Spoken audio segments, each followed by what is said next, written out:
Hello, my friend. The world of magic, filled with legends and ancient tales, is opening its gates once again. Tonight, in the Gryffindor dormitory by the crackling fireplace, I will share another story with my friends. Join us, for the magic is about to come alive.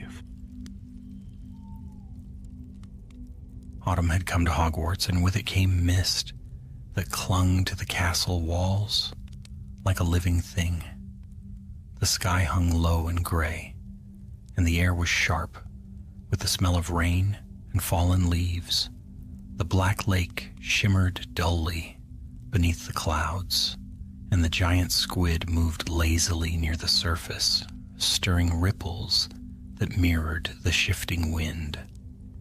It was Harry Potter's 7th year at Hogwarts.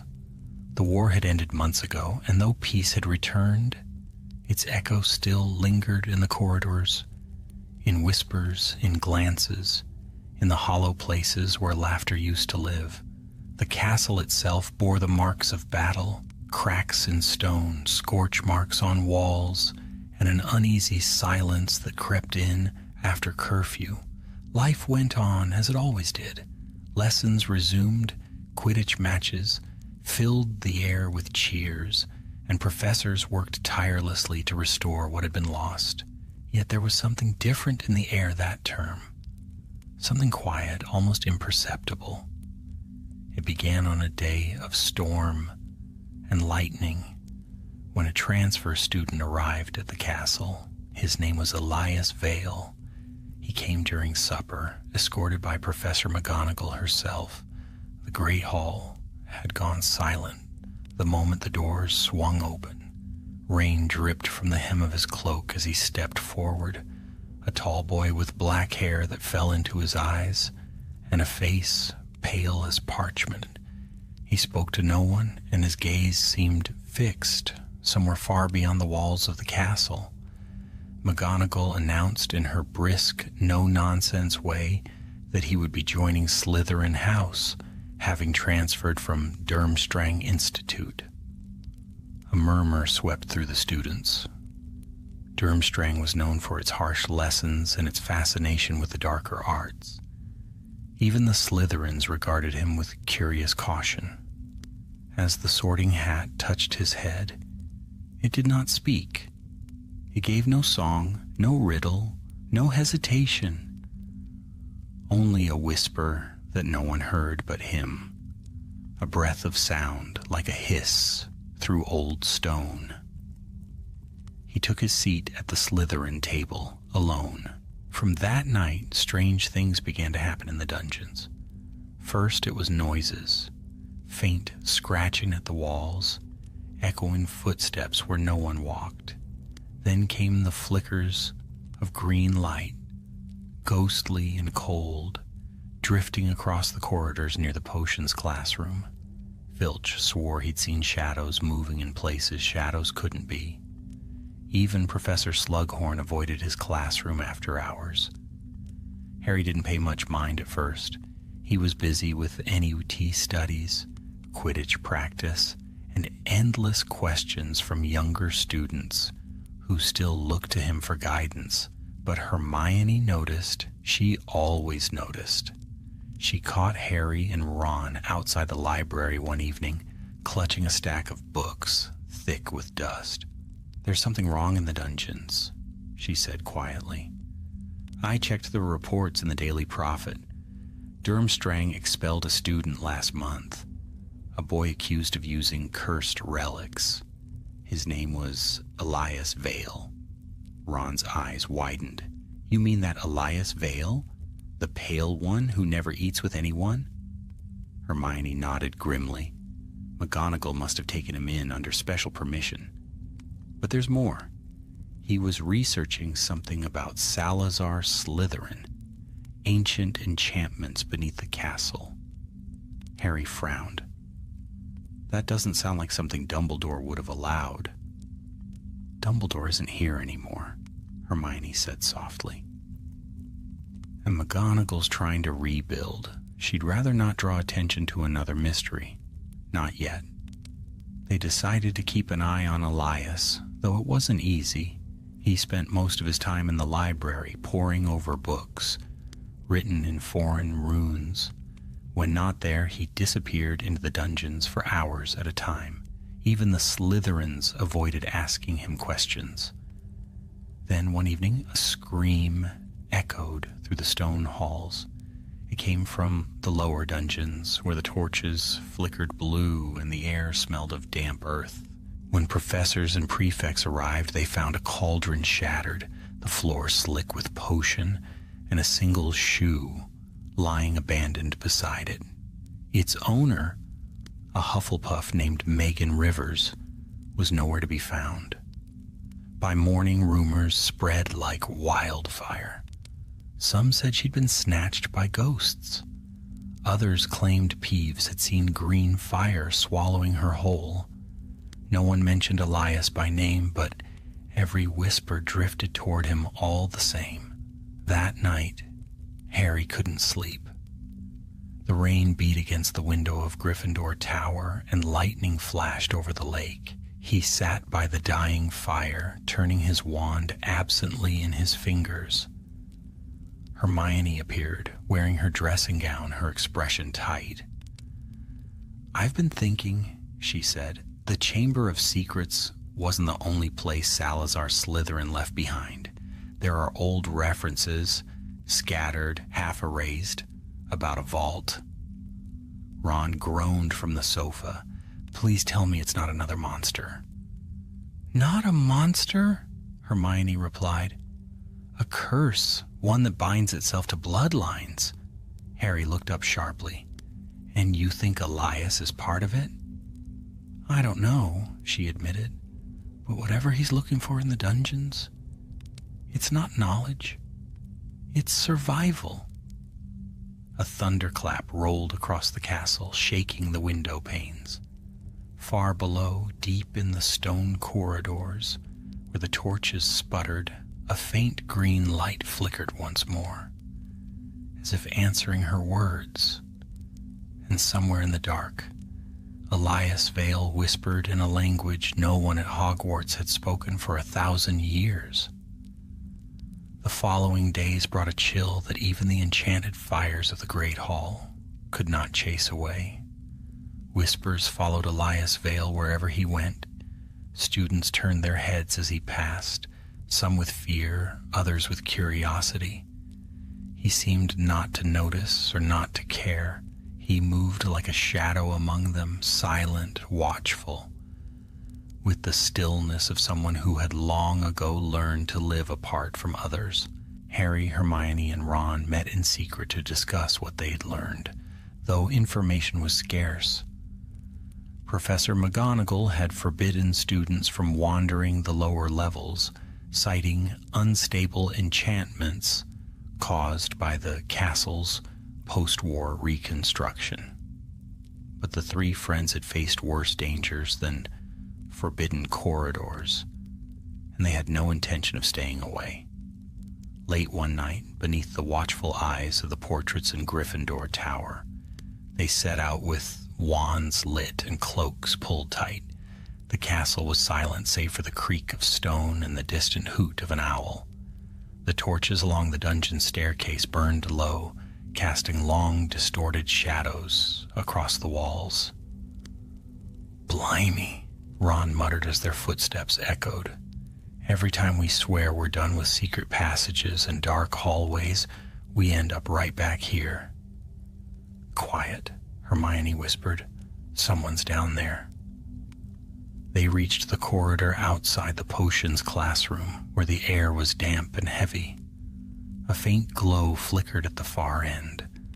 Not torchlight, but something colder, greener. As they crept closer, they saw him. Elias Vale, kneeling before the wall, tracing strange symbols across the stone with the tip of his wand. His breath fogged in the air, though the dungeon was not cold enough for that. Harry raised his wand. "Elias!" The boy turned sharply. For a moment his eyes glimmered like polished jade, catching the eerie light. Then the glow vanished, and he looked ordinary again, pale, tired, and startled. "What are you doing here?" Harry demanded. Elias stood slowly. "You shouldn't be here," he said softly. His voice was calm, but his hand tightened on his wand. "The walls listen in this place." "Don't play games," Hermione said, stepping forward. "You're performing magic on the castle itself. That's forbidden." He hesitated, eyes darting to the strange runes he'd drawn. "It's not what you think," he murmured. "I'm trying to stop it." "Stop what?" Harry asked. Elias's answer was a whisper. "The vault." Before they could question him further, the wall beside him shuddered. The runes flared green, and a gust of icy wind burst through the corridor. Their wands flickered wildly, as if resisting the surge of magic. From the stone came a sound like a deep exhale, ancient, weary, and full of malice. Then, just as suddenly, it was gone. The glow faded. The air fell still. Elias staggered back, breathing hard. "You've made it angry," he said in a hoarse voice. "It knows you're watching now." "Who?" Harry pressed. Elias looked at him with hollow eyes. "Slytherin's heir was not the only one who left his mark here. Some curses sleep, Potter. Others wait. Before they could stop him, he turned and vanished into the shadows of the dungeon. By morning, another student had disappeared. A Ravenclaw named Dennis Clearwater was last seen heading to the Slytherin common room, delivering a message from Professor McGonagall. He never returned. Once again, there was no trace, only a smear of green residue on the wall near where he was last seen, faintly glowing before fading into the stone. The school erupted into fear. Classes were canceled for a day, and the professors doubled patrols. Even the ghosts avoided the dungeons. Peeves, unusually subdued, muttered about snakes in the stone before floating away. With an uncharacteristic shiver, Harry, Hermione, and Ron knew they had to act fast. They cornered Professor Slughorn after supper, hoping for answers. The old man looked uneasy, his mustache trembling. "There were tales long before my time," he confessed, "about a sealed chamber beneath the castle. Not the Chamber of Secrets. Another place. The Vault of Serpents, they called it. Salazar's private sanctum. Dumbledore dismissed it as myth, but," he sighed, "the founders built many things into these walls, and not all of them were meant to be found." "Do you know how to reach it?" Hermione asked. Slughorn shook his head. "Only that its door was said to appear to one who carries Slytherin's true mark." They exchanged glances. "Elias." That night, Harry dreamed of green fire.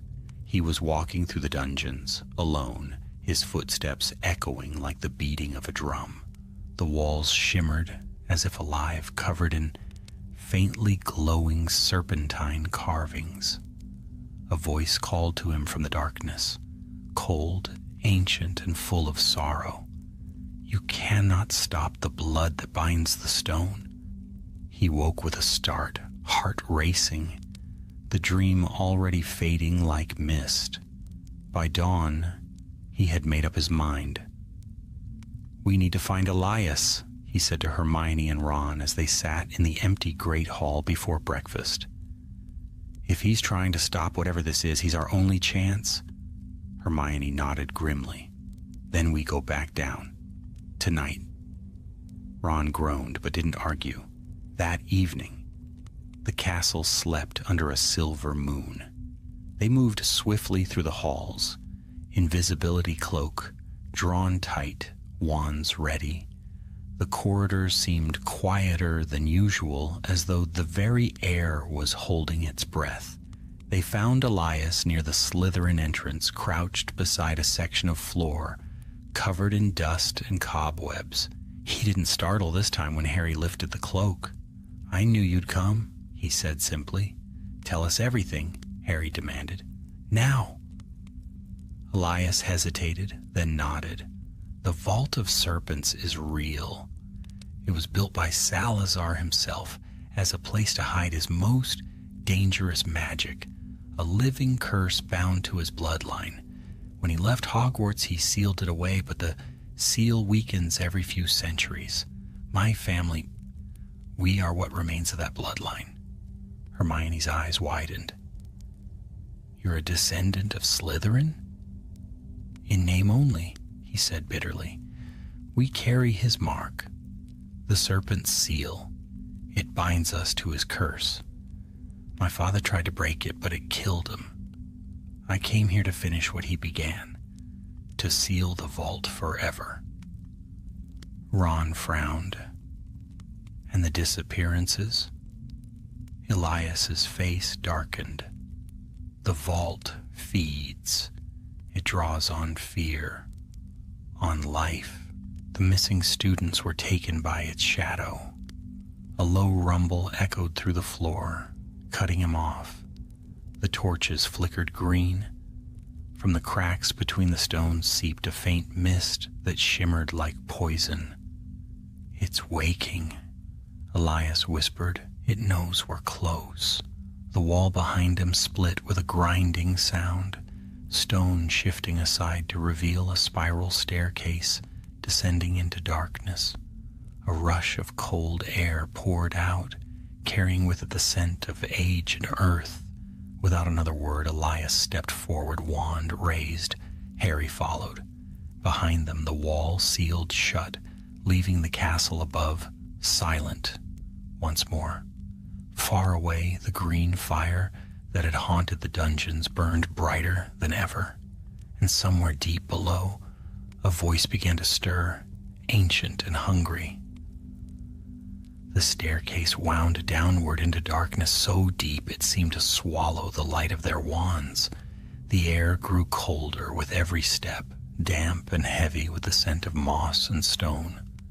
Harry led the way, his wand outstretched, the tip casting a pale circle of gold upon the ancient walls. Elias followed close behind, his own wand glimmering faintly with a strange green hue, while Hermione and Ron descended warily, glancing back toward the vanished entrance that had sealed them in. The further they went, the quieter it became. Even the sound of their footsteps began to fade, as though the stone itself drank up the noise. Hermione shivered and whispered, "How far does this go?" Elias's voice came softly from behind her. "Farther than anyone has walked in centuries." At last, the stairway ended in a wide chamber. Its walls were lined with carved serpents whose jeweled eyes caught the light and reflected it in eerie sparks. The floor was black marble veined with silver, smooth and cold underfoot. In the center of the room lay a circular door made of bronze, inscribed with ancient runes that seemed to shift as one looked upon them. "This is it," Elias said, "the entrance to the vault." Ron squinted. "How do we open it?" Elias knelt beside the bronze circle. "It doesn't open with spells, only blood." Before anyone could stop him, he drew a small knife from his cloak, its blade dull and worn. He pressed the edge against his palm and let a drop of blood fall upon the metal. Instantly, the runes flared to life, glowing bright green. The serpents carved into the walls stirred as though awakening, their stone bodies twisting, their eyes burning with the same light. A low hiss filled the air. Hermione grasped Harry's arm. "They're moving." The bronze door began to spin slowly at first, then faster, until it sank into the floor with a sound like a deep sigh. A passage opened, leading into a narrow tunnel that ascended even farther below the castle. A faint green mist seeped from within, swirling about their feet. Elias stood, his hand trembling slightly, where the blood still trickled from his palm. "Once we enter," he said, "we can't turn back. The vault will test us." "Test us how?"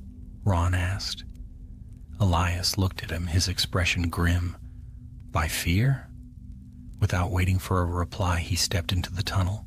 Harry followed, heart pounding, the mist curling around his legs like living smoke. Hermione and Ron exchanged a nervous glance and went after them. The tunnel walls pulsed faintly with green light as they walked, veins of magic flowing through the stone. Their footsteps echoed strangely, sometimes loud, sometimes distant, as though the sound itself couldn't decide where it belonged. Then suddenly, the passage widened into another chamber, this one filled with statues. Hundreds of them arranged in a circle, their faces frozen in terror. Harry's breath caught. They were students, or they had been once. Their robes bore the crests of every Hogwarts house.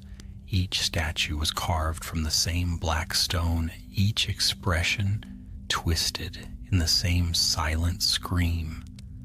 Ron whispered, "Bloody hell!" Hermione raised her wand higher, her voice trembling. "They're not statues. They're petrified." "By what?" Harry asked. Elias moved among them slowly, his gaze heavy. "By the vault's guardian, the first of its tests." He pointed toward the far wall, where a vast archway loomed. Beyond it was darkness deeper than night. "It's waiting." They crossed the chamber cautiously, their eyes darting between the statues. The silence was unbearable. Even the softest sound, the scuff of a shoe, the drip of water, echoed like a shout. When they reached the archway, a gust of cold air blew from within, carrying a whisper that slithered through the room. "Blood of the serpent, blood of the traitor, who dares disturb my sleep?" The voice was not human. It was old, vast, and heavy with malice. Elias stepped forward. "I am Elias Vale of the Serpent's line. I come to seal what my ancestor began." A sound like laughter filled the air, low and cruel. "You are not worthy of his name." The darkness within the archway stirred, coalescing into a shape. A vast serpent larger than any Harry had ever seen, its scales glinting like armor, its eyes burning like emerald fire. Its fangs gleamed as it raised its head, the air around it shimmering with power. Ron stumbled back, cursing under his breath. "We can't fight that thing." Hermione's voice was sharp. "Harry, remember the basilisk." But this was no basilisk. Its gaze did not kill. Instead, it reached into their minds, twisting their thoughts, dredging up every fear and sorrow they had buried. Harry saw flashes, Sirius falling through the veil, Dumbledore's lifeless body, Fred lying still among the rubble. He gasped, clutching his head.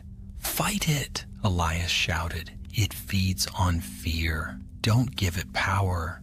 He raised his wand and shouted an incantation in a language Harry did not know. The green light around the serpent flared, the air trembling with its roar. Hermione joined in, casting spell after spell, her magic illuminating the chamber like lightning. Ron swung his wand wildly, shouting curses that scattered sparks against the serpent's scales. Harry forced himself to look up. He remembered Dumbledore's voice. "Do not pity the dead, Harry. Pity the living." The serpent wanted fear, not courage. He steadied his breath, raised his wand, and cried, "Expecto Patronum." Silver light burst from the tip, forming a great stag that charged at the serpent. The creature hissed and recoiled, its form flickering. Elias seized the moment, pressing his bleeding hand against the stone floor. "By the blood of the serpent, I bind thee," he cried. A surge of green light exploded outward, blinding them. The serpent screamed, a terrible sound that shook the chamber. Then, with a final hiss, it dissolved into mist and vanished. For a long moment, none of them spoke. The only sound was their breathing, ragged and echoing. Ron broke the silence first. "Please tell me that was the hard part." Elias sank to one knee, pale and shaking. "That was the guardian," he said weakly. "But the vault itself still waits." Hermione looked at him, her brow furrowed. "You said your family tried to seal it before. What happened?" Elias's eyes were distant. "They failed. The curse claimed them. It takes something from every one of us who tries. Magic, memory, or life." He stood slowly, turning toward another set of doors at the far end of the chamber. Massive bronze slabs, each engraved with coiling serpents whose eyes seemed to watch them. "Beyond that door lies the heart of the vault," he said. "If we don't seal it now, the curse will spread through Hogwarts." Harry nodded, determination hardening in his chest. "Then let's finish this." But as they approached, the serpents on the doors began to move, their bronze bodies writhing. The runes on the surface glowed, and a voice whispered again, softer this time, yet filled with venom. "4 enter the dark, but only 1 shall leave." The door swung open, and the darkness beyond seemed to breathe.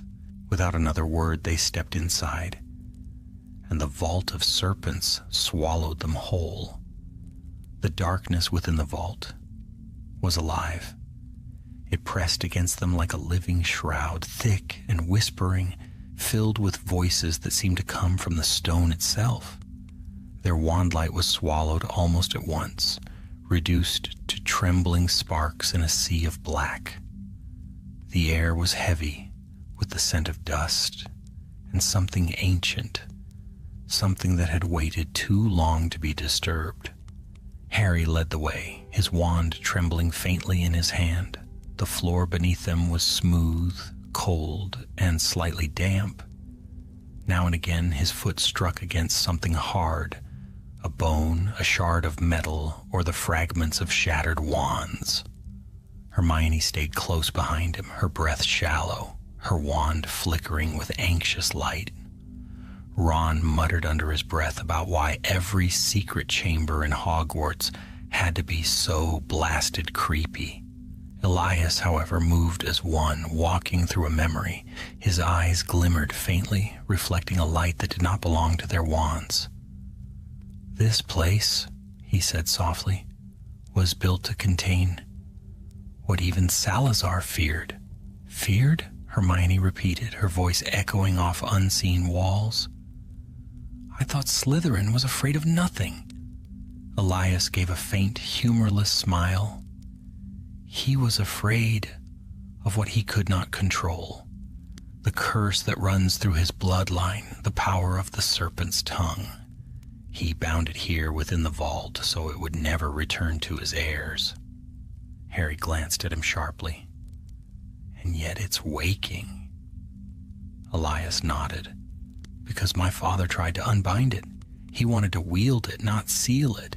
His failure cracked the lock. That's why I came here, to end what he began before it consumes us all." As they moved deeper, faint glimmers appeared in the distance, like tiny stars scattered across the floor. They soon realized they were stepping through a cavern filled with water.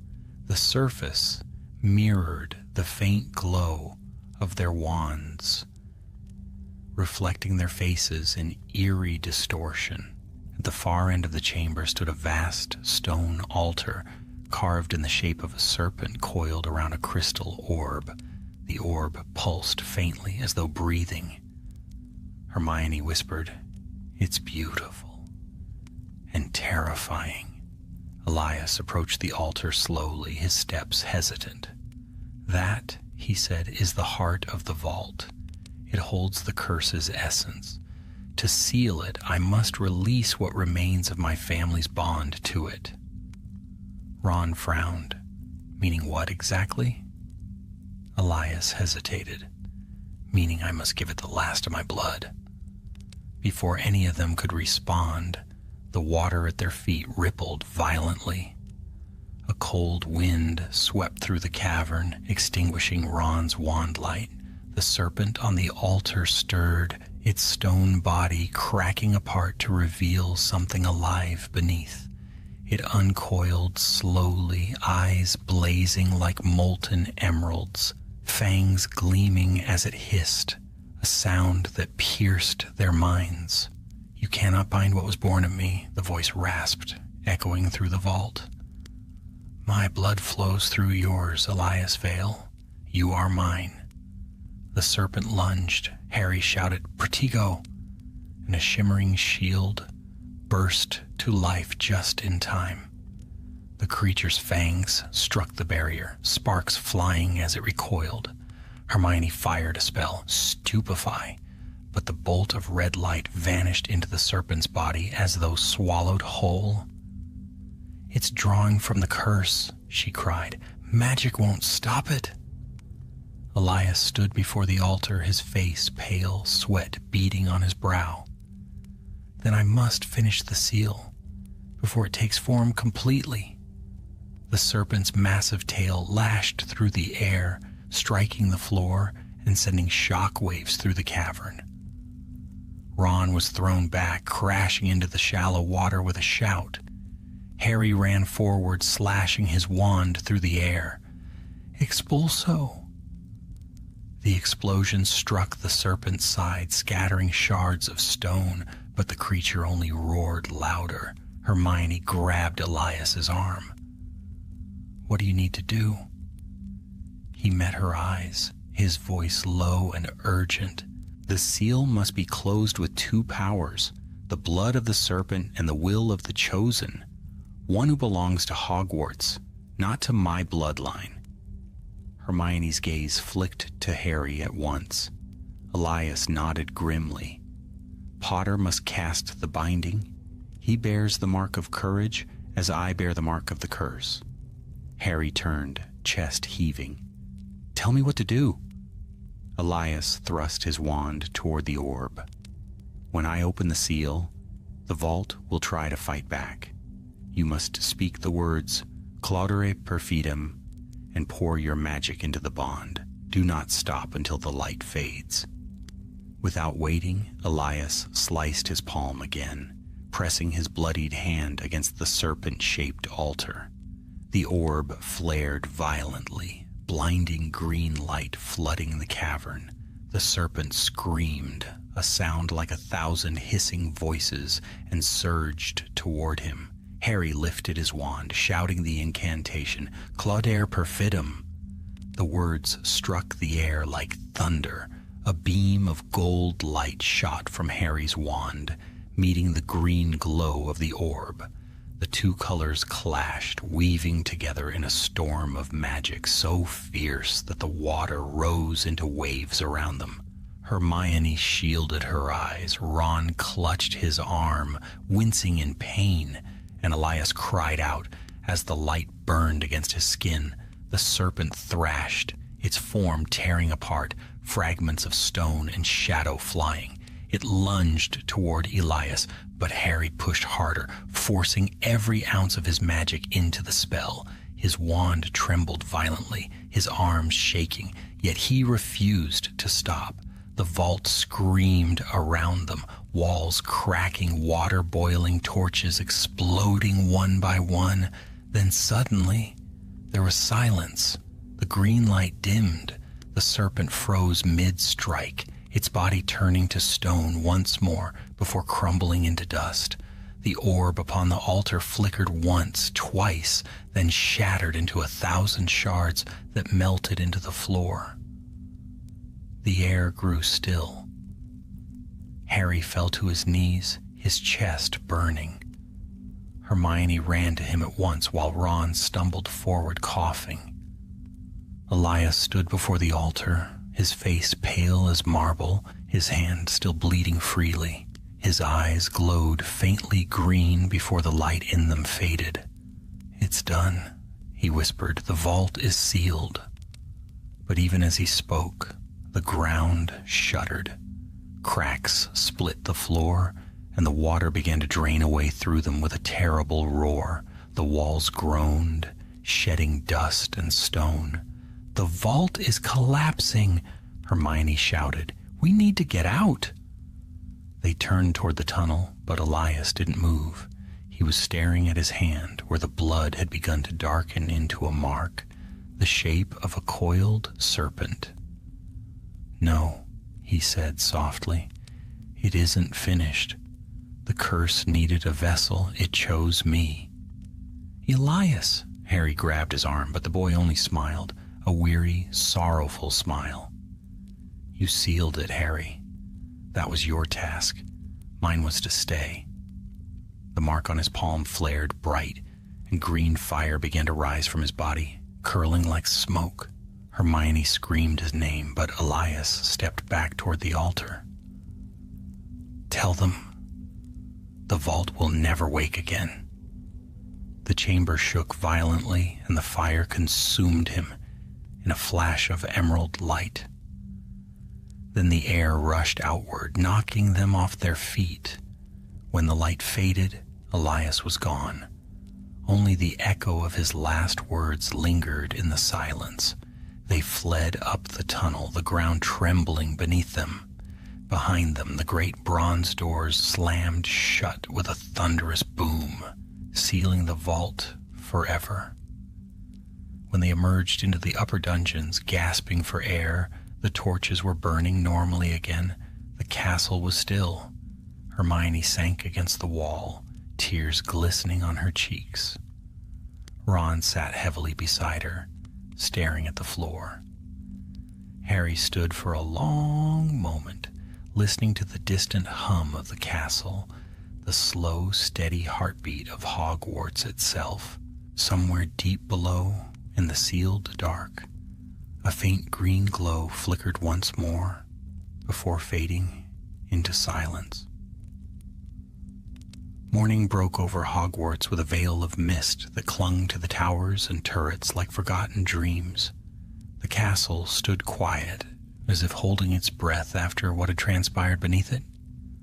The air felt lighter somehow, yet touched with sorrow, an unspoken mourning for what had been lost in the depths below.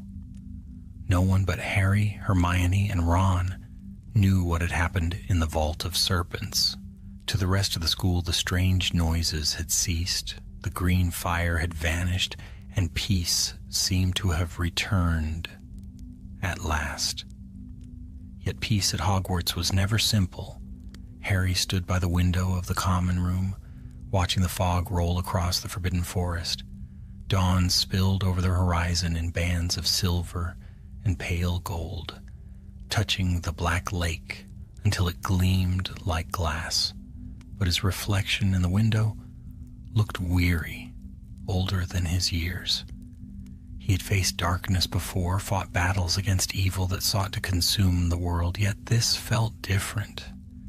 This had been quieter, older, and in some ways far more personal. Behind him, Ron stirred from an armchair, rubbing his eyes. "You've been standing there all night again, haven't you?" Harry turned, forcing a faint smile. "Couldn't sleep." Ron gave a small grunt. "Figures. I keep seeing that vault in my head. All that green fire, those statues. It's like it's still under there, waiting." "It's not," Harry said quietly, though even as he spoke, he wasn't sure he believed it. Hermione came down from the girls' dormitory, her hair tied back, eyes sharp, though she hadn't slept either. She carried a roll of parchment tucked under her arm. "You both need to eat something," she said, in that familiar brisk tone that tried to keep worry at bay. "But before you do, "There's something we should discuss." Ron groaned. "Not another one of your research projects, Hermione. Please tell me it's not about blood curses." "It's about Elias," she replied simply. That silenced him. Hermione spread the parchment across the table. It was an old, half-burned record she'd found in the restricted section, dated centuries ago. The writing was faded, but legible enough to read. "To those who bear the serpent's seal, beware the bond that endures. The blood that seals the vault shall not perish, but be bound anew, guardian to the curse, eternal and unseen." Harry frowned. "So he's not gone?" Hermione shook her head. "Not exactly. He's bound to the vault now as part of its seal. It means his spirit, his magic, became part of Hogwarts itself." Ron blinked. "You mean he's a ghost?" "No, not a ghost." Her voice softened. "More like a guardian." The word hung in the air like a quiet blessing. In the days that followed, the castle seemed to heal. The dungeons, once cold and echoing, grew still. No more whispers haunted the corridors. No green light flickered beneath the stones. Lessons resumed, laughter returned, and life at Hogwarts began to flow again with its familiar rhythm. Yet Harry often found himself drawn to the lower corridors, unable to shake the feeling that something remained down there, watching. One evening, long after curfew, he wandered to the old potion passage, his footsteps echoing softly. The air smelled faintly of damp stone and burnt herbs, but it was no longer oppressive. It felt calm. He paused before the wall where Elias had once drawn his runes. The marks were gone, yet when Harry touched the cold stone, a faint warmth pulsed beneath his fingertips. A whisper stirred in the back of his mind, not in words, but in feeling, gratitude, farewell. He smiled faintly. "Rest easy, Elias," he murmured. A small flicker of green light shimmered on the wall, then vanished. Winter came early that year. Snow fell thick over the castle, draping the towers in white and turning the grounds into a silent wonderland. The great hall glowed with warmth and candlelight. Garlands of holly and mistletoe hung above the tables, and the Christmas tree sparkled brighter than ever. Yet amid the laughter and the clatter of plates, there remained a quiet reverence among those who knew the truth. McGonagall had sensed that something great had passed, though she never asked for details. Her eyes, sharp and wise as ever, had softened slightly when she looked at Harry and his friends. "Whatever it was," she had said one evening, "the castle is at peace again, and that is enough." Hermione, of course, continued to study. She spent long nights tracing what remained of Salazar's enchantments, recording their findings in careful script. "If another curse ever wakes," she said, "future generations should know how to stop it." Ron, meanwhile, was quite content to declare that he'd had enough of dark tunnels and ancient evils for one lifetime. Yet the story of Elias Vale spread quietly among the students. No one knew the truth, but tales grew about the mysterious boy from Durmstrang, about how he vanished after saving the school from a curse too terrible to name. Some said he had fled, others whispered he had become a guardian spirit of Hogwarts, watching over those who dared to wander too deep. Harry didn't correct them. On Christmas Eve, as the castle slept beneath a sky filled with falling snow, Harry found himself walking once more toward the dungeons. He wasn't sure what had drawn him there. Perhaps habit, perhaps hope. The torches flickered softly, casting warm light across the stone walls. Everything was still. When he reached the old corridor, he stopped. The air shimmered faintly, and from the far end of the hall came a quiet sound, Like the sigh of a distant wind, slowly a figure appeared, faint as moonlight on glass. Elias stood there, not solid, but clear enough to see the faint outline of his face. His expression was calm, no longer haunted, his dark hair stirring as though touched by an unseen breeze. Harry's breath caught. "Elias?" The figure inclined his head. His voice, when it came, was soft and distant, echoing as though spoken through stone. "The vault sleeps, Potter. It will not wake again. You did well." Harry took a step forward, though he knew he could not reach him. "You're part of the castle now, aren't you?" A faint smile touched Elias's lips. "Part of the stone, part of the magic. It is as it should be. Tell Hermione. The serpent's line ends with me." He began to fade, the glow of his form dissolving into the wall behind him, but before he vanished entirely, his gaze met Harry's once more. "Protect this place, not with fear or blood, but with faith." Then he was gone. Harry stood there for a long time, listening to the quiet hum that seemed to linger in the stones, the faint echo of a promise kept. When spring came, Hogwarts bloomed again. The trees around the lake unfurled their leaves. The scent of grass and wildflowers drifted through open windows, and laughter returned to every corner of the castle. Time, as it always did, moved forward, but in the deepest parts of the dungeons, where the torchlight seldom reached, a faint glow would sometimes flicker along the walls, a shimmer of green that came and went like breath. Most dismissed it as a trick of the light. A few said it was a memory of old magic, harmless now.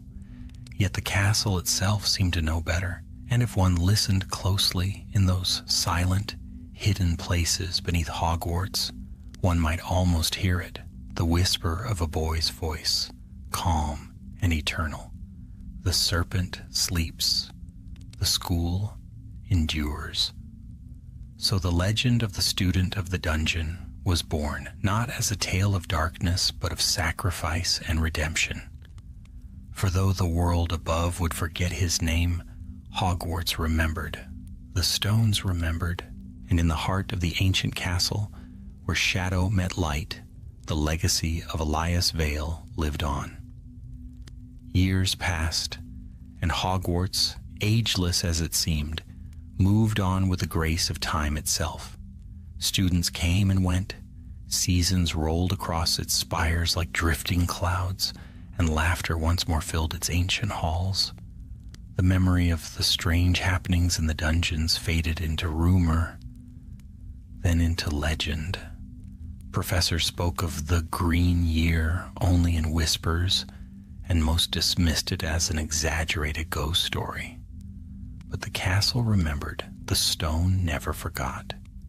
Harry Potter had long since left its classrooms behind. He had fought his battles, made his peace, and built a life that, though never quiet, was no longer shadowed by prophecy. Yet the bond between him and Hogwarts was one that time could not sever. Every year he returned, sometimes for ceremonies, sometimes for counsel with McGonagall, and sometimes simply to walk the corridors alone at night. It was during one such visit, nearly a decade later, that the past began to stir again. It was a stormy evening, the kind that turned the castle's windows into mirrors and made the lake below heave like a restless beast. Harry stood by the fire in the headmistress's office, watching lightning flash across the sky. McGonagall sat opposite him, her spectacles glinting in the firelight, as she read a letter. Her hair was grayer now, her voice slower, yet her presence remained unshakable as ever. "Strange reports from the lower corridors," she said at last, folding the parchment. "Students claiming to hear voices, whispers, hisses. Peeves insists it's nothing more than a prank, but..." She gave him a pointed look. You've heard such tales before. Harry's jaw tightened. It's been years since anyone's gone near those vaults. The seals should still hold. They should, she agreed softly. And yet the stones are restless. Phileas said the torches in the dungeon corridor have begun flickering green again. For a long moment, neither spoke. The fire cracked between them. I'll take a look, Harry said finally. McGonagall sighed but nodded. I thought you might. That night, when the castle had gone still and the moon hid behind heavy clouds, Harry made his way toward the dungeons. The corridors seemed unchanged, cold, damp, familiar, yet something in the air felt different. The silence was not the peaceful quiet of a sleeping castle, but something deeper, older, waiting. He passed the potions classroom, the old storage rooms, and finally the corridor where he'd last seen Elias Vale vanish into green fire. His footsteps echoed softly against the stone. When he reached the end of the passage, he stopped. The wall looked ordinary enough, rough and unbroken, but when Harry touched it, warmth pulsed beneath the surface, faint but undeniable. He drew his wand. Lumos? The light revealed a single symbol etched into the stone, a serpent coiled into a circle, faintly glowing. It hadn't been there before. He stepped closer. Elias? The name echoed down the corridor and was swallowed by silence. For a moment he felt foolish, but then faintly came a whisper, soft as breath. Potter. Harry froze. The sound was distant but unmistakable. He turned toward the shadowed corner of the hall. The torches flickered, and from the darkness stepped a figure, tall, cloaked, his face hidden. For a heartbeat, Harry's hand went to his wand, ready for battle, but then the figure lifted his head, and Harry saw familiar eyes, green, faintly glowing, calm as still water. Elias, he breathed. The spirit stood before him, no longer the frightened student he once was, but something older, ageless. His robes shimmered faintly like mist, and his voice carried the echo of the stone. The seal weakens again. Harry's throat went dry. I thought it was over. So did I. Elias's voice was steady, though a shadow passed across his features. But the vault was built not to be destroyed, only to sleep. The magic of the founders runs deep, and even sealed curses dream. What can I do? Not you, Elias said softly. A student. The curse seeks youth. It always does. Harry's stomach sank. Who? Elias didn't answer at once. He glanced toward the far end of the corridor, where a faint sound echoed, a footstep, light and hurried. A moment later, the source appeared, a girl in Gryffindor robes, no more than 15, her red hair wild from running. She stopped when she saw them, her eyes wide. Professor Potter? She gasped. Sorry, I didn't mean to. Her voice faltered as her gaze fell on Elias. But she never finished the question. The torches along the wall flared bright green one by one. The floor trembled. Elias stepped forward, his expression grave. Too late. The vault stirs. The serpent symbol on the wall began to glow fiercely, the light spreading like veins of fire through the stone. The air filled with the sound of hissing whispers, rising to a chorus of serpentine voices. Harry grabbed the girl's arm. Run! But Elias raised his hand. No, the curse has chosen her. What? Harry turned on him. She's just a child. She carries my blood, Elias said quietly. The last trace of it, through lines long forgotten. The vault calls to her as it once called to me. The girl, her name was Clara, Harry recalled suddenly. Clara Weasley, niece to Ron and Hermione, stared at him in terror. I don't understand. Elias reached out, his hand passing through her shoulder like a breath of wind. You will, You have his courage and her blood. You can end this forever. The wall split open with a deafening crack, revealing the spiral staircase once more. Cold air poured out and the whispering grew louder. The serpent's mark pulsed, calling. Harry turned to Elias, anger and disbelief mingling in his voice. You can't ask this of her. I'm not asking, Elias said. The vault is, but she will not go alone.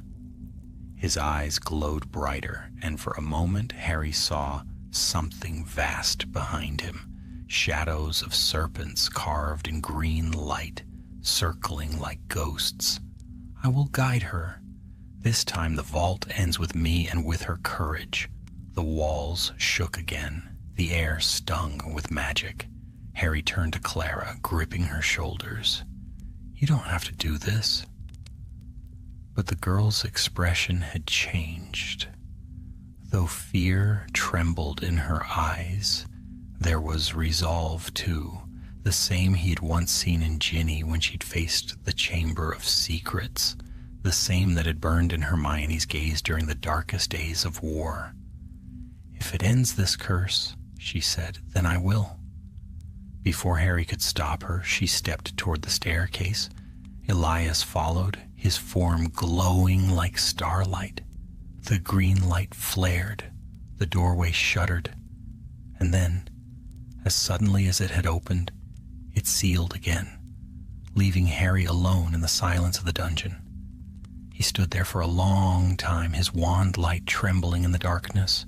The echoes faded, and once again all was still. But deep below the castle, far beneath stone and shadow, the vault stirred for what would be the final time, and a new chapter in the legend of the student of the dungeon began to unfold. The stone swallowed them whole. Clara Weasley felt her breath catch as the stairway sealed behind her, shutting out all sound from the world above. The torches that lined the descent burned green once more, hissing softly as the whispering secrets too ancient for words. The air was cold and damp, each step carrying her deeper into the heart of the earth. Elias Vale walked ahead, his spectral form shedding a faint silvery glow that turned the walls to shimmering glass. Her heartbeat thundered in her chest. She tried to steady her breathing, gripping her wand so tightly that her knuckles ached. What is this place? She whispered. Elias did not look back. The Vault of Serpents, he said quietly. You already know its name. It knows yours.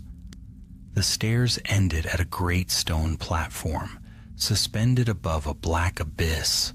Serpents carved from jade coiled along the railing, their jeweled eyes gleaming in the eerie light. Ahead stood an archway, massive and carved with runes so intricate that they seemed to move when she looked at them. It's awake again, Elias murmured. The curse never truly sleeps. It dreams, and when one of its bloodline returns, it stirs. Clara's hand trembled. Why me? He turned to her, his expression calm, but his eyes, those strange green eyes that seemed neither of the living nor the dead, were filled with quiet sorrow. Because you carry what I once did, the mark of Slytherin's blood, though so faint now that it lies hidden beneath generations.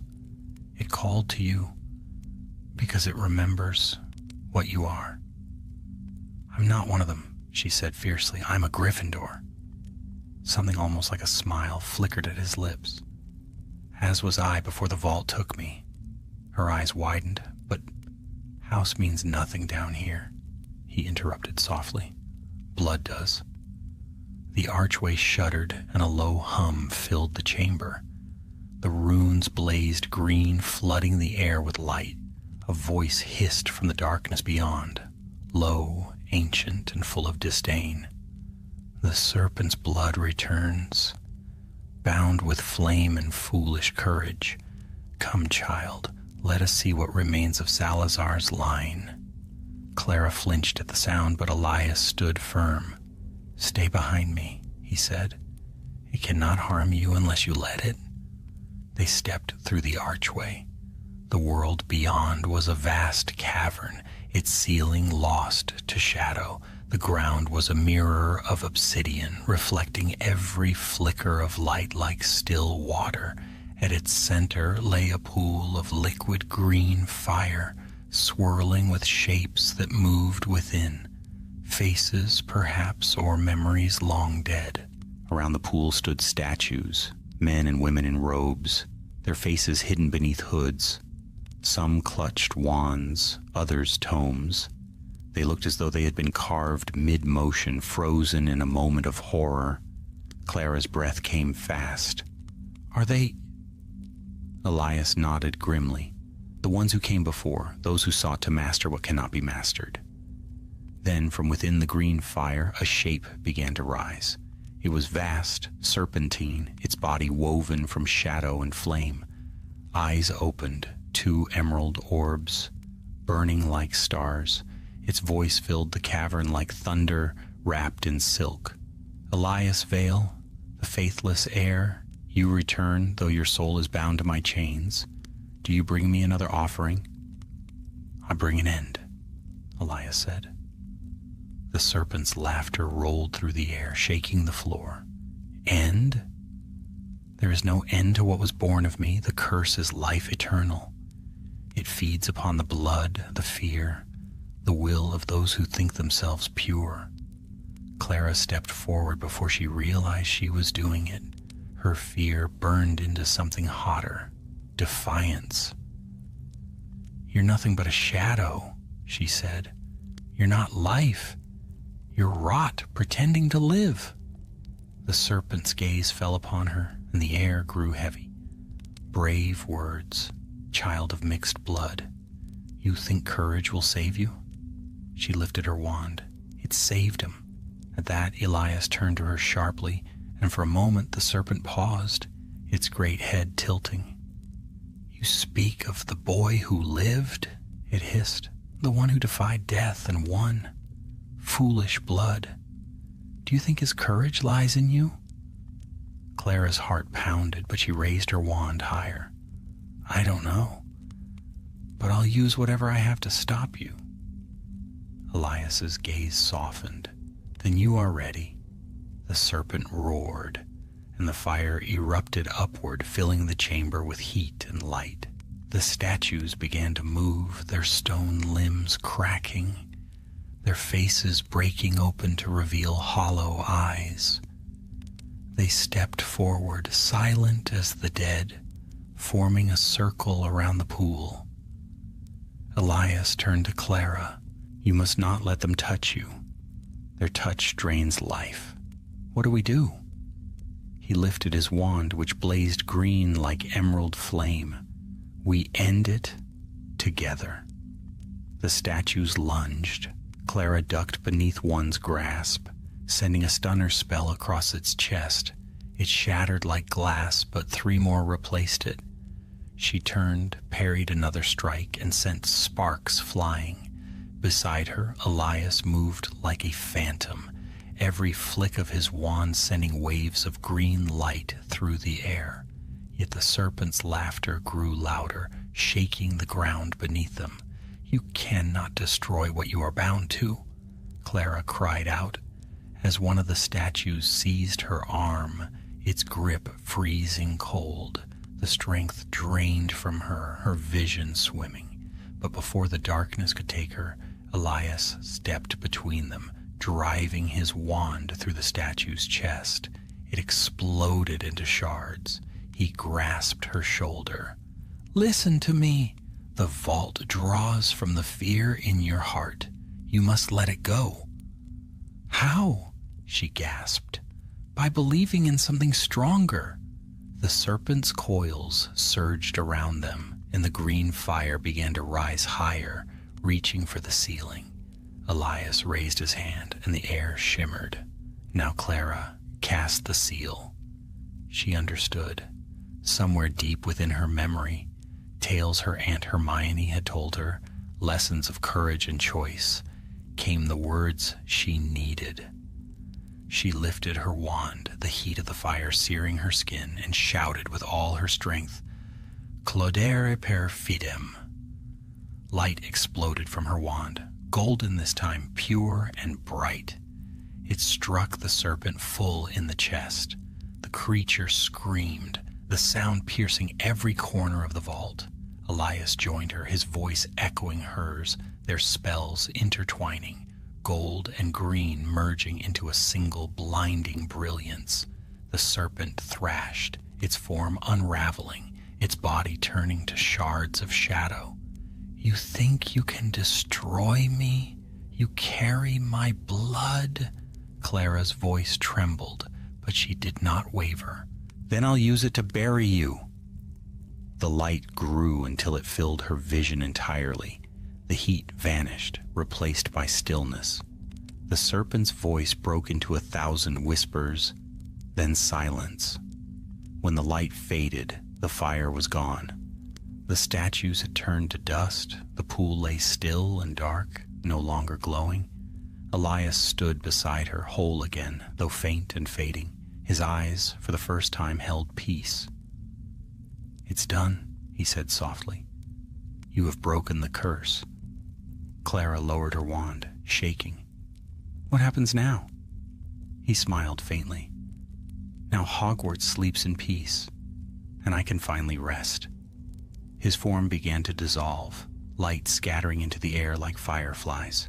She reached for him, but her hand passed through empty air. "Wait, will I see you again?" "Not here," his voice whispered, already fading. "But the castle remembers. Always." Then he was gone, and the vault of serpents, ancient and eternal, fell silent once more.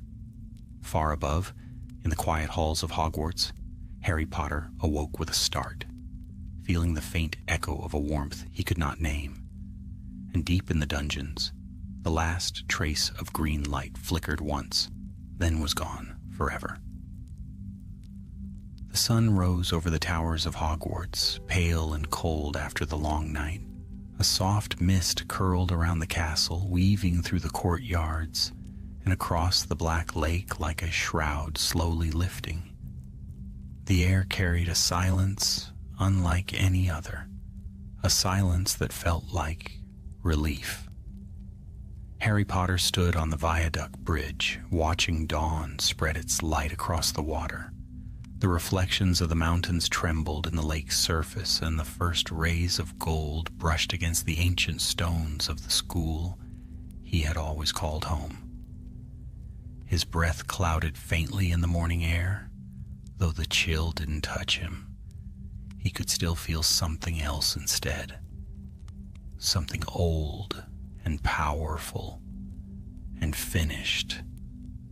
The vault of serpents had gone still. He had known it the moment he woke in the headmistress's office, heart racing, wand in hand. The castle itself had whispered it to him. The air had shifted, the stones beneath his feet had hummed softly as if exhaling. Hogwarts had lived through another storm and survived. Behind him came the slow, even tread of Professor McGonagall. "You felt it too," she said quietly. Harry turned. Her face was pale, drawn by sleeplessness, but her eyes held the same sharpness he remembered from his youth. "It's over," he said simply. She nodded. The tremors stopped just before dawn. The lower halls are quiet, and the mark on the dungeon wall gone. For a moment neither spoke. Then she asked, in a voice softer than he had ever heard from her, "Clara?" Harry's throat tightened. "Alive," he said. "She's in the hospital wing. Madame Pomfrey says she'll recover."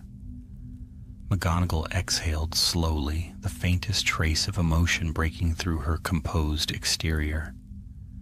"Thank Merlin." They stood together in silence, watching the light grow stronger over the lake. Below them, the water rippled as the giant squid surfaced briefly, waving one long tentacle as though saluting the new day.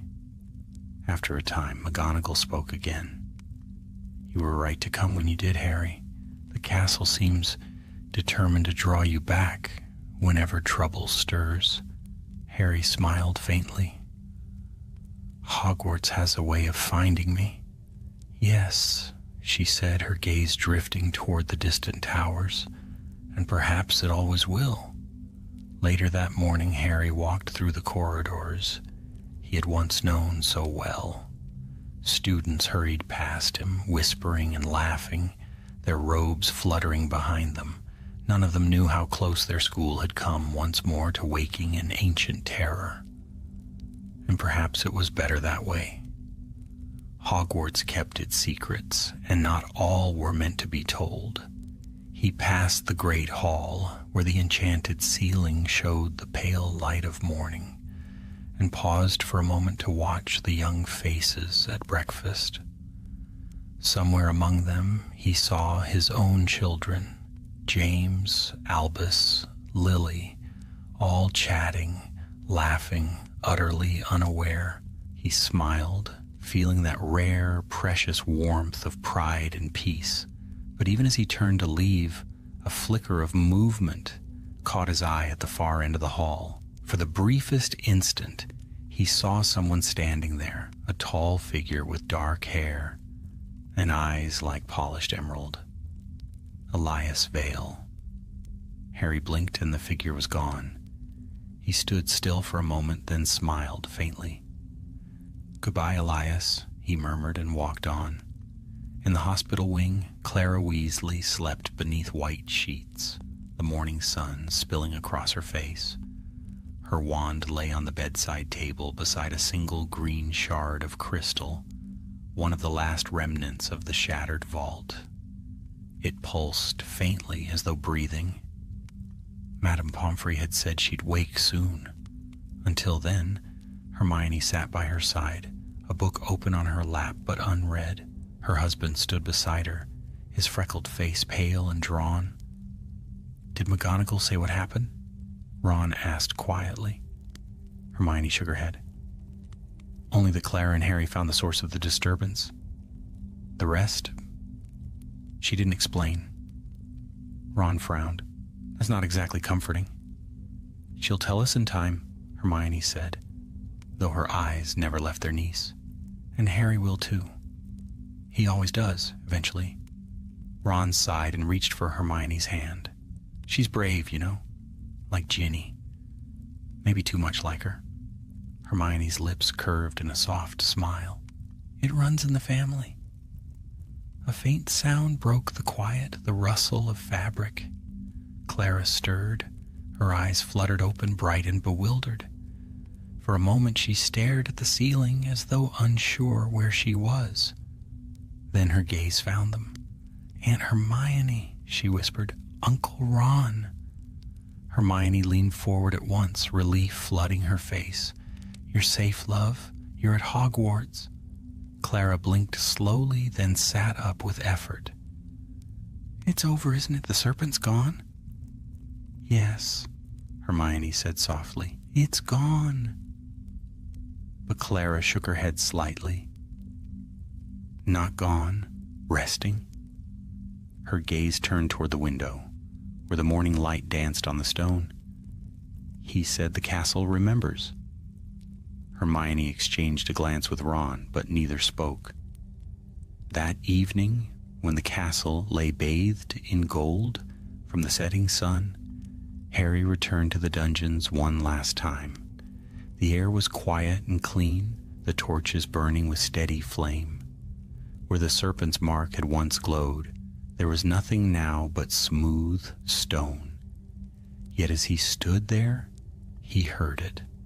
A whisper, faint and distant, carried through the corridors. Not words, but a sound of gratitude like wind through old leaves. And then just for a heartbeat, he saw her. Clara, older perhaps or changed by what she had seen, standing beside the spirit of Elias Vale. They were both watching him, their faces serene. Elias's hand rested lightly on her shoulder, a guardian no longer bound but watchful still. The vision lasted only a moment before it faded into shadow. Harry turned away, his steps echoing softly on the stone. The Vault of Serpents was sealed forever. Hogwarts would endure. The years that followed brought peace. Clara returned to her studies, though something quiet and thoughtful lingered in her gaze. Sometimes she would walk the dungeons at night, listening to the hush of the stones, and feel a calm presence near her. An echo of Elias, perhaps, or simply the castle itself. Stories of the student of the dungeon became part of Hogwarts lore, whispered by younger students as they crept through the halls after curfew. They spoke of a boy who had given his soul to save the castle, and of a girl who had followed his path to end a curse that began before any of them were born. Some said that when the dungeons grew cold in winter, one could hear their voices, softly weaving through the stone. The serpent sleeps, the school endures. But most who heard such tales merely laughed, shrugged, and hurried back to their dormitories. Only the castle itself seemed to hum faintly with truth. One night, many years later, as Harry walked the grounds beneath a field of stars, he looked up at the castle, the windows glowing warmly, the towers rising proud against the dark, and for the first time in a long while he felt no weight, no waiting danger. Hogwarts was whole. A breeze swept across the lawns, carrying the faint scent of pine and lake water. Somewhere deep within the castle walls, the faintest glimmer of green light flickered once and faded like a sigh of contentment. And the stones, ageless and wise, whispered back to the night, "The serpent sleeps, the guardians rest, Hogwarts remembers." Years drifted by as softly as dust upon old books. The world beyond Hogwarts changed and turned, but within its stone heart the rhythm of life remained as steady as the ticking of an ancient clock. Seasons folded into one another, snow on the turrets in winter, blossoms spilling across the green hills in spring, and golden light warming the great hall in the long afternoons of summer. Yet in the quiet of the dungeons, where once the breath of the serpent had stirred, there lingered a silence too deep to be ordinary, a silence that listened. Clara Weasley grew from student to woman, her courage maturing into calm strength. She'd finished her years at Hogwarts with high honors, but the memory of the vault and Elias Vale had never left her.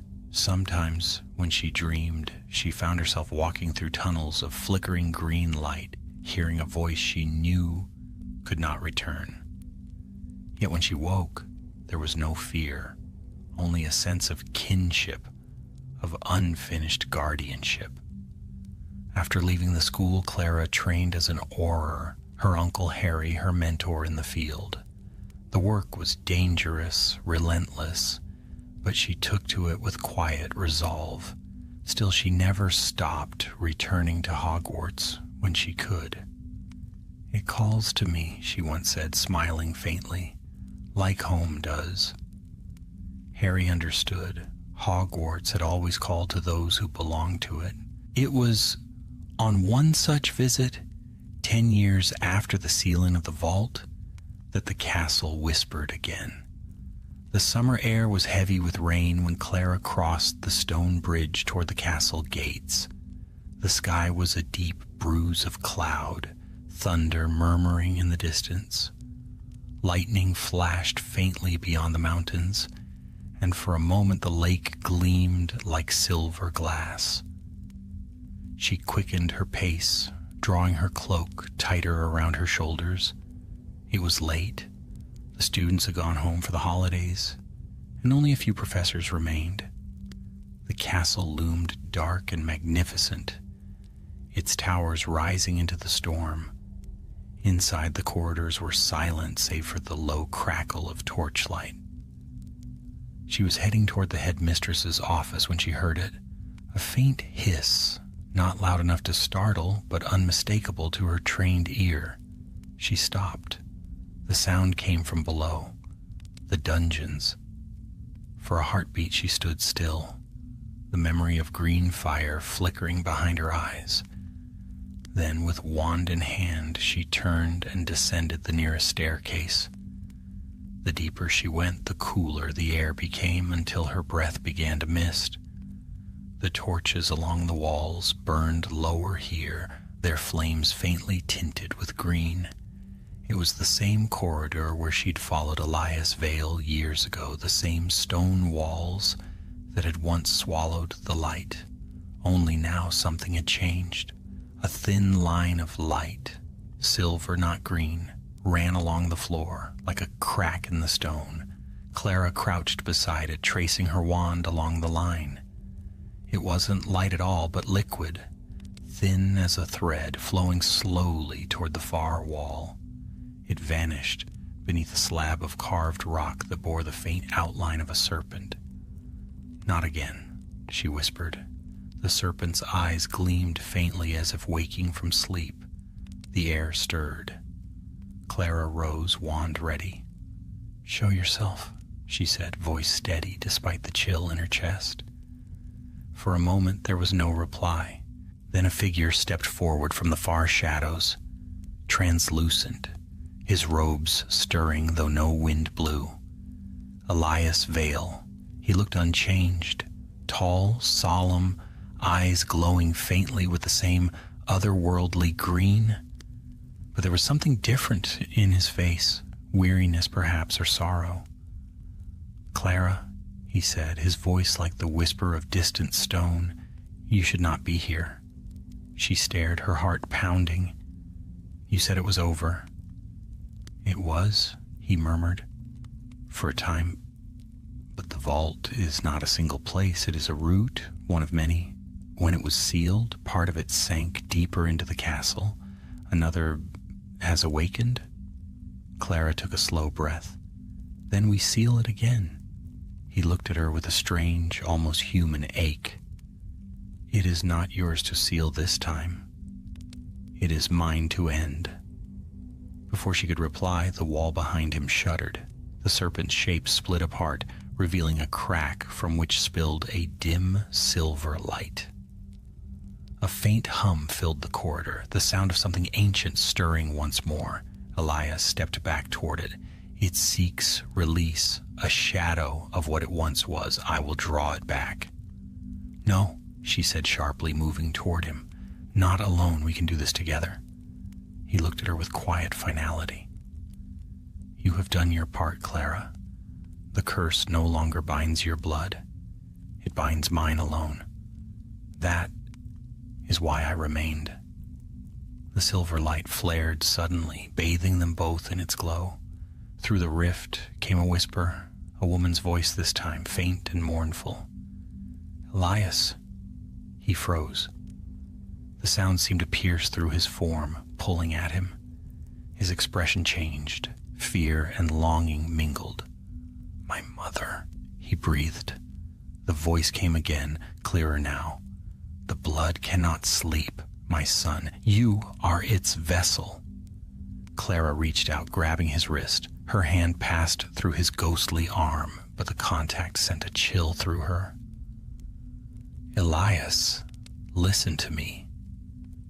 You're not its vessel. You're its warden. You chose that. You can still choose." He turned toward her, eyes burning brighter. "If I fail, it will spread through the castle again, through the children, through you." His form began to flicker, fading and returning. "I cannot allow that." Clara shook her head fiercely. "Then let me help you." A rumble split the floor beneath them. The silver light burst outward in a surge of energy, knocking her to her knees.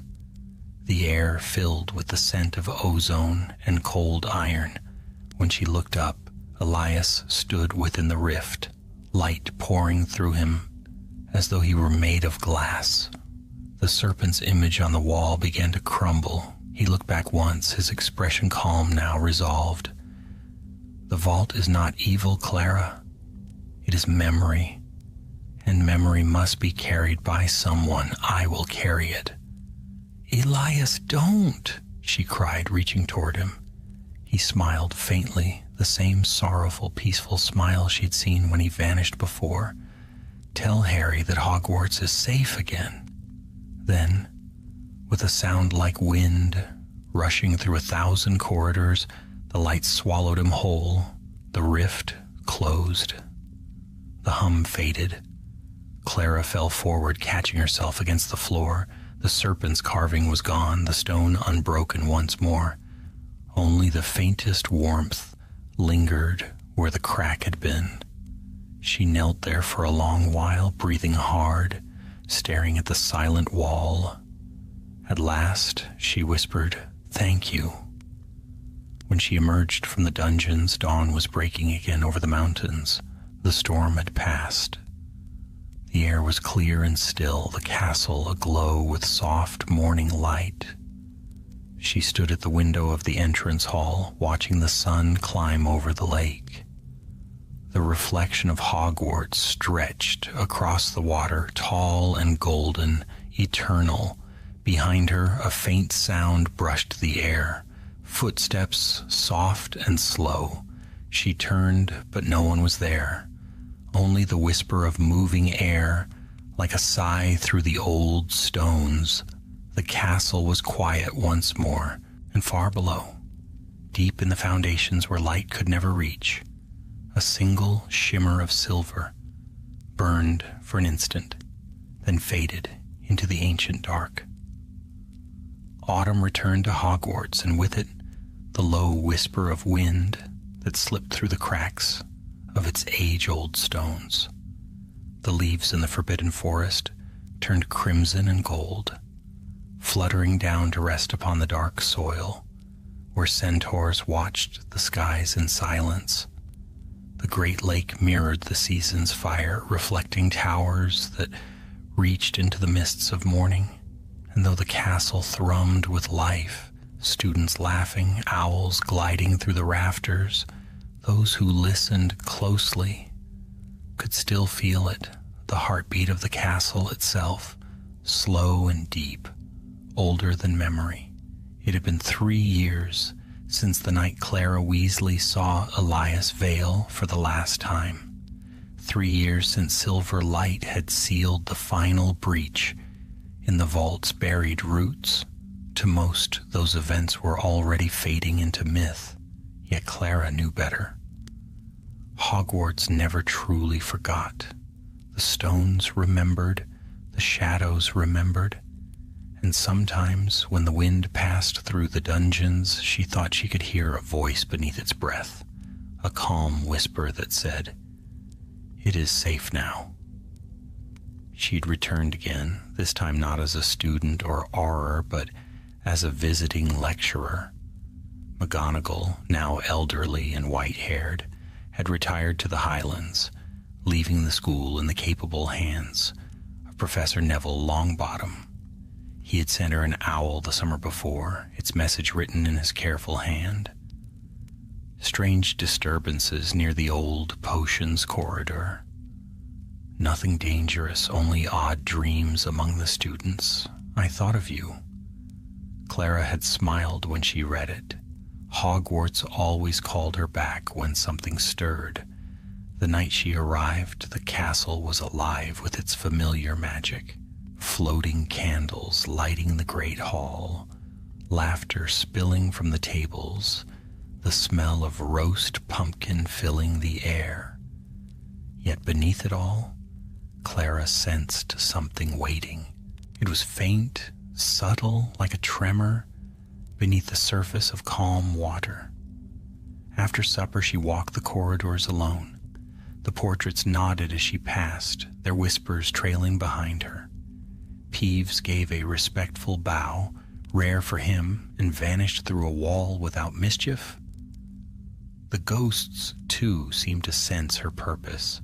The Bloody Baron hovered silently at the end of a hall and inclined his head as though acknowledging a guardian returning to her post. When she reached the lower levels, the torches burned lower, the air cooler. The smell of stone and potion lingered in the dark corners. She paused by the wall that had once concealed the path to the vault. Smooth now, unmarked. But beneath her fingertips, the faintest warmth pulsed like the beat of a sleeping heart. Clara spoke softly. "You're still here, aren't you?" A whisper answered, too quiet for anyone but her to hear. "Always." She smiled. The air seemed to sigh in return. That night she dreamed of water. She was walking through the dungeons again, but they were filled with light, soft and silver, reflecting off shallow pools that mirrored the stars. The ceiling above had vanished into mist. From the far side of the chamber came a voice, not the hiss of a serpent this time, but the quiet tone of a man. "Clara." She turned. Elias Vale stood before her, no longer spectral, but whole, his dark hair falling across his brow, his green eyes clear and gentle. He looked at peace, but a shadow of sorrow still lingered in his expression. "You're alive?" she whispered. He shook his head. "No, not as you understand it, but Hogwarts has many kinds of life, and not all are bound to flesh." She took a hesitant step toward him. "Why are you here?" "I thought it was finished." "The vault sleeps," he said, "but sleep can be broken. The magic that sealed it runs through the veins of the castle itself. As long as Hogwarts stands, the vault remains part of it. You sealed one heart of darkness, Clara, but the echoes, they remain." Her brow furrowed. "Then we're not done." He smiled faintly. "You are done. It is not your burden anymore. I came only to say farewell." The light around them began to brighten, silver deepening into gold. "The castle is safe," he said, "but one day others will come who need your story. They must know that darkness can be bound by choice, not by fear." Clara reached for him, her hand trembling. "Elias." He raised his own, the gesture gentle. "You freed me from the curse. Now I can rest." His eyes softened. "Tell them to remember the vault, not for its horror, but for the courage it called forth." The golden light swelled until it filled her vision. His voice faded with it, echoing softly through the endless chambers of her dream. "The serpent sleeps. The guardians rest." She woke with tears on her cheeks. When morning came, Clara went to the headmaster's office. The sun streamed through the high windows, gilding the portraits that lined the walls.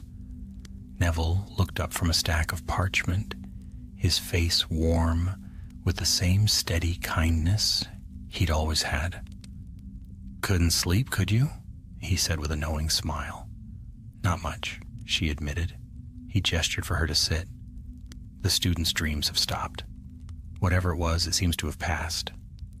Clara nodded slowly. "Yes, it's gone." She paused, choosing her words.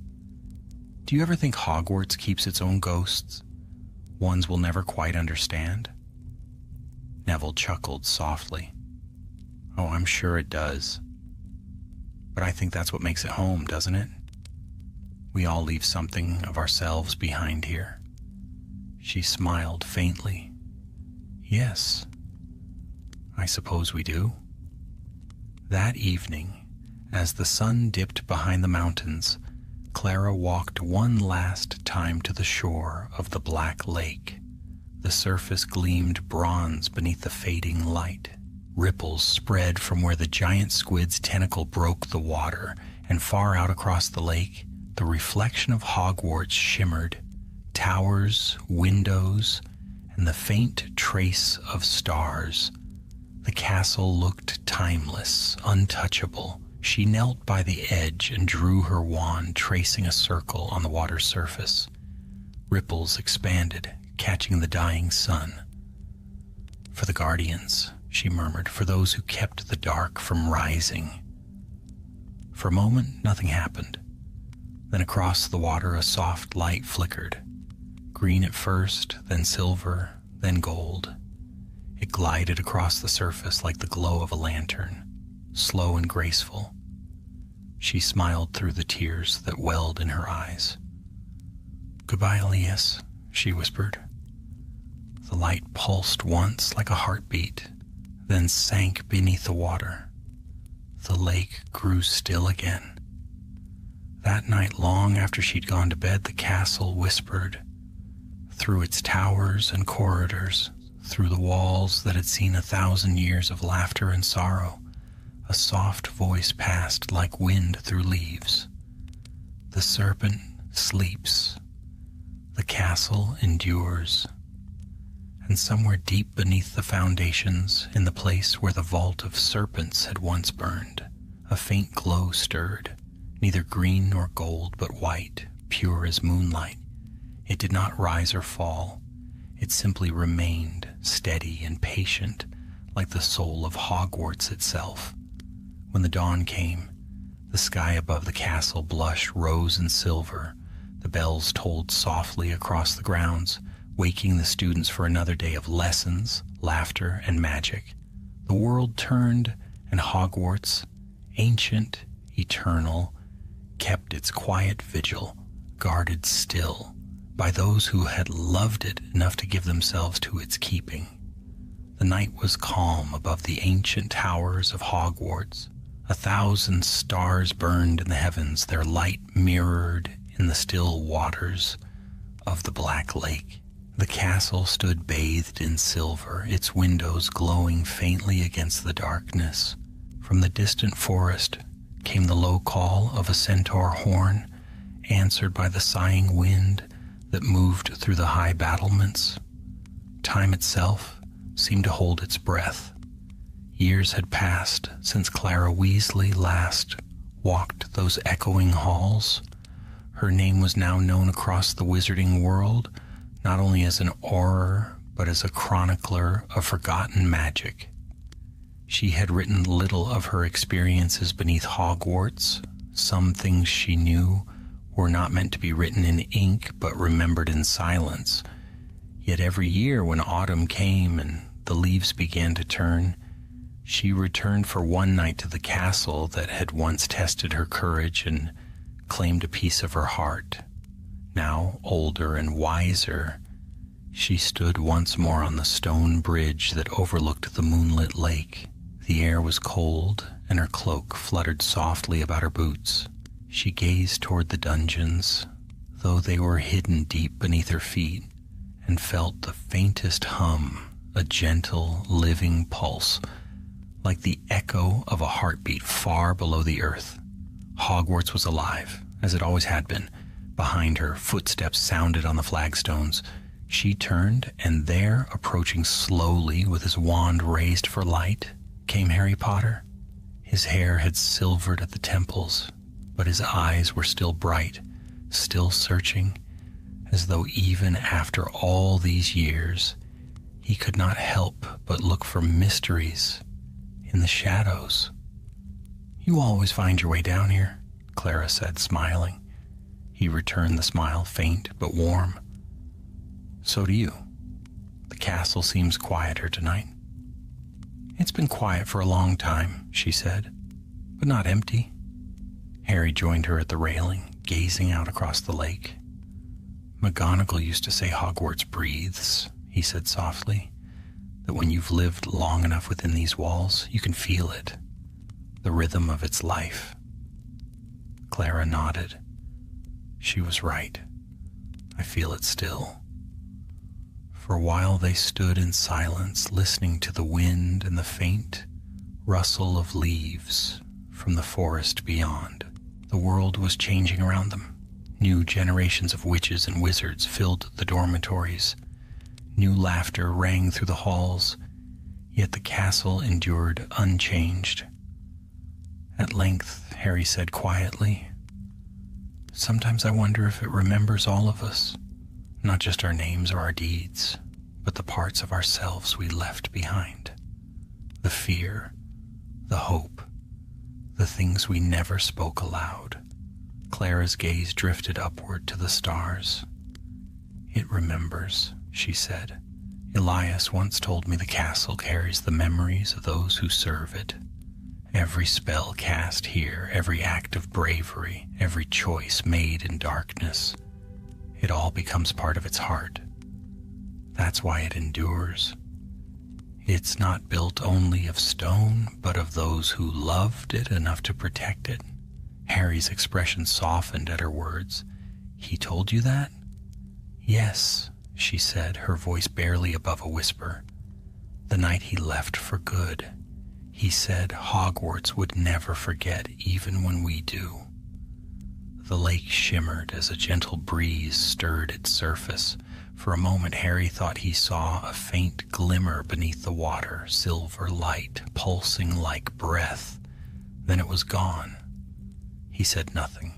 He had learned long ago that Hogwarts revealed its wonders only to those who did not demand them. Clara reached into her cloak and withdrew something small, a crystal fragment, faintly luminous, no larger than a coin. It was the last shard of the vault's heart preserved in a charm of glass. She held it in her palm, and the light played across her face like liquid moonlight. It still shines, Harry murmured. She nodded. It never goes dark. I think it's tied to him. To Elias. Yes. Or perhaps to the promise he made. Harry watched as she closed her hand around the crystal. What will you do with it? Leave it here, she said simply, where it belongs. She stepped forward to the edge of the bridge, leaned over the parapet, and opened her hand. The shard dropped soundlessly into the air, catching the starlight as it fell. It touched the surface of the lake with barely a ripple, then sank from sight. A faint glow lingered beneath the water for a moment before fading into the depths. When Clara turned back, Harry was watching her with quiet understanding. You've given it back to the castle? She smiled faintly. It was never mine to keep. Later that night, after they had parted, Harry walked alone through the sleeping castle.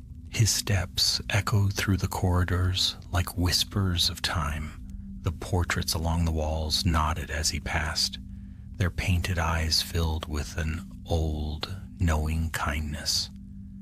He paused outside the entrance to the dungeons and placed his hand against the cool stone. For a moment, the faint hum returned, a slow, steady pulse beneath his palm. He closed his eyes. In his mind, he heard it again, that voice of calm certainty, the voice of a boy long gone. The serpent sleeps, the school endures. He smiled, eyes still closed. Rest well, Elias. The torches flickered once as if answering him, and the hum faded into stillness. Many years later, the story of the Vault of Serpents became one of those tales whispered by students after curfew. They spoke of a boy from Durmstrang who had vanished beneath the castle, of a girl who had followed him into the depths and returned bearing light. Some said the spirit of the student of the dungeon still walked the halls on stormy nights, a pale guardian watching over the sleeping school. Others claimed that when danger threatened Hogwarts, a glow would rise from the lake, a green fire that shone not with malice, but with protection. Most dismissed it as legend. Yet every year, without fail, the headmistress or headmaster would find on the morning of the first frost a single silver leaf lying upon the floor of the great hall. No one ever saw it fall, and no one knew from what tree it came. But the professors always smiled and placed it gently on the staff table, beside the goblets. It's a sign, they would say. The castle remembers. And it did. Through centuries of change, Through laughter and sorrow, through war and peace, Hogwarts endured. Its stones hummed softly with the memory of those who had loved it, the brave, the foolish, the lost, and the redeemed. Deep beneath the school, in the place where the vault had once burned with serpentine fire, there now lay a chamber of quiet light. Within it, two figures stood eternally side by side, one of stone, one of shadow, guarding not a curse, but a promise. When the wind passed through the dungeons at night, it carried a whisper that every true student of Hogwarts learned to recognize, though none could say where it came from. The serpent sleeps, the guardians rest, the castle endures. And so it did through the long ages of magic and mystery as the heart of Hogwarts beat on, timeless and unbroken.